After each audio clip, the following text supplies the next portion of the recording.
Okay, in this patch I'm going to look at using the three separate individual wave outputs from the Triphase oscillator again, and I'm going to mix them through blinds again, but this time I'm just going to use it as a kind of mixing unipolar VCA.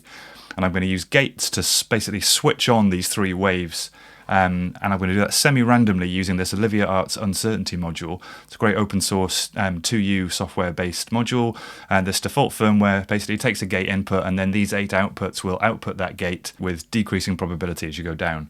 So let's just take the third one down, say, which is still pretty frequent but missing, skipping quite a few of these 16th notes.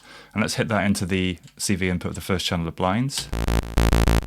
And we're getting this first saw wave from the oscillator kind of switching on and off. I'm also using the same 16th note clock to hit the sync input on the oscillator so that we should get a consistent kind of start to each note every time the clock fires.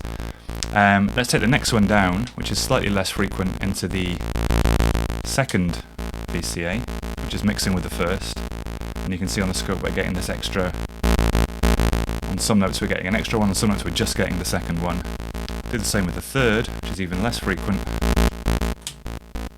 And because I've just set these phases manually to be roughly 10 o'clock and about 1:30 there compared to the 12 o'clock phase of the first channel, some of the notes sound a bit like an octave up, some of them just sound slightly harmonically richer than the other. So we've got this kind of randomly changing waveform with every note, but it's only switching between certain preset values, so it still feels quite uniform. Let's hit a pitch sequence into this. And let's pass it through a filter because it's getting a bit kind of buzzy and raw sounding. So I'm using the same 16th note clock here on the Danny Sound to trigger the Danny Sound envelope, which is open in this Danny Sound filter.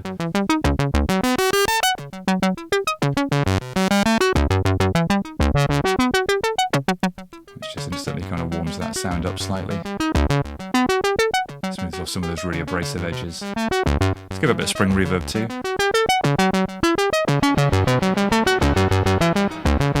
Just to give it a bit of space. And I've got a couple of other things I can try. I've got plenty more outputs from Uncertainty here doing things even less frequently. Let's try taking, I'm multing the same pitch sequence to the harmonic shift oscillator. Let's just take that sine wave, which is also running at audio rates, following the same pitch CV.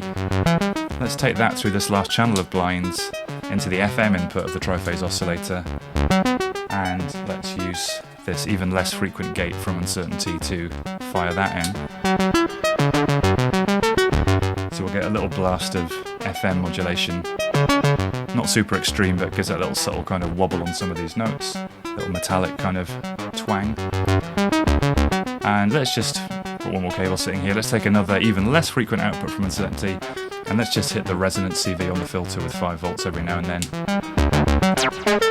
Just to give it a little squelchy bit.